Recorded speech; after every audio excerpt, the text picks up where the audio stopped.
Hey, aujourd'hui j'ai une petite question existentielle qui me taraude. Le No-Stirrups November, ça vous parle? Alors dis-le avec l'accent s'il te plaît, parce que là on dirait toute une classe de 6ème le jour de la rentrée en cours d'anglais qui doit se présenter devant toute la classe en quelques mots.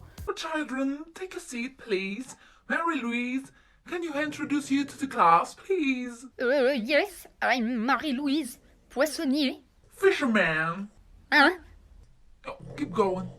I love my friends and I have 3 cats. On va arrêter la métaphore filée parce que là ça devient gênant un peu, hein. The No-Stirrups November, yeah, you know, I like to hurt myself very much, yeah. Le No-Stirrups November, ou Novembre sans étrier, en français, est un mouvement instauré il y a déjà plusieurs années, très populaire dans les pays anglo-saxons et qui consiste donc, t'as compris l'idée, à tenter la prouesse d'essayer de monter sans étrier pendant tout le mois de novembre. What? Quel est le genre de tortionnaire qui a pondu ça? À part le mec qui a inventé les Sims, je vois pas, hein. Déjà, je suis maline, donc j'ai décidé de sortir cette vidéo fin novembre, comme ça, en 2020, on pourra toujours dire qu'on savait pas. L'idée, c'est pas de péter le dos de ton cheval en rebondissant joyeusement sur ses lombaires, évidemment. Et puis d'ailleurs, enlever ses étriers de temps en temps, objectivement, à part te fendre la en deux, ça sert à quoi? Déjà, à terme, ça améliore ta position. Et je dis à terme, car au début, t'auras sans doute le réflexe de serrer les genoux, te mettre en position fétale et tout ce genre de trucs qui te rappelleront vachement ton mec la première fois que t'as voulu le mettre à cheval. Plus sérieusement, on a quand même sacrément tendance à se servir énormément des étriers pour se stabiliser. En oubliant de ce fait que notre poids du corps est quand même super important pour s'équilibrer en selle. Tu peux oublier tous tes petits défauts de dos un peu courbé, de mains dans les genoux, étriers chaussés au minimum. Si tu veux que l'expérience devienne confortable, il faudra obligatoirement que tu trouves par toi-même la bonne position. C'est aussi, évidemment, un super moyen de travailler ta descente de jambes. Deuxièmement, monter sans étrier, c'est aussi sacrément travailler sa confiance. Non, parce que, soyons honnêtes, la relation qu'on entretient avec nos étrivières, elle est carrément malsaine. Longue vie au roi. Si ça, c'est pas de l'hyperattachement, je sais pas ce que c'est. Je vais te faire m'aimer, m'admirer, me graisser.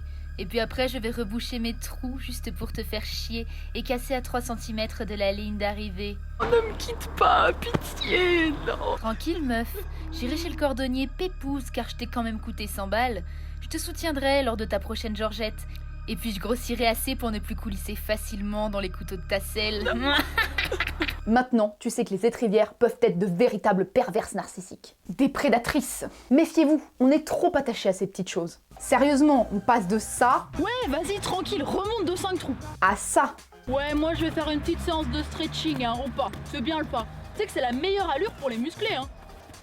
Allez, go. En général, quand on enlève ses étriers, on a toujours l'impression qu'il va se passer tout un tas de trucs super graves, alors qu'en général, il se passe plutôt ça.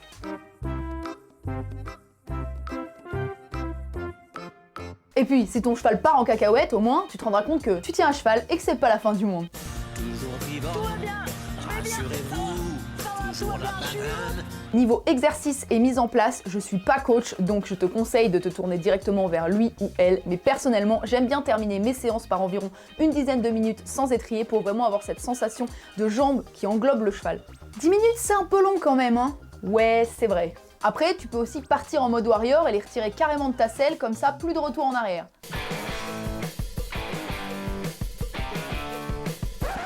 Aujourd'hui, accrochez-vous bien à vos poneys parce qu'on va en chier, hein. Je vais vous mettre des barres en V, un auxerre carré, et en plus, je vais vous rajouter un bidet. En fait, presque tous les exercices classiques peuvent être faits sans étrier. C'est vraiment une bonne mise en selle. Du trot enlevé le plus détendu aux obstacles de niveau environ international. C'est vraiment une bonne mise en selle. La clé, c'est vraiment de pas serrer les genoux et de penser à bien utiliser son bassin. Un de mes anciens moniteurs donnait cette image toute délicate et subtile. Imagine en fait que t'aspires ta selle, mais avec ton trou de balle. Bah du coup, j'y pense presque à chaque fois maintenant. Ah, on paraît moins sexy sur les reprises de dressage là maintenant, hein. Évidemment, avant de tenter toute chose, assure-toi que ton cheval n'a pas de problème de dos particulier et qu'il soit bien chauffé avant de tenter le galop enlevé sans pédale. Mon dernier conseil, les sous-vêtements en coton. C'était un clin d'œil ça. Allez, maintenant je compte sur vous pour devenir des as du trot arabe en lévitation. D'ici là, paillettes de copeaux sur vous et kiss les raviolos.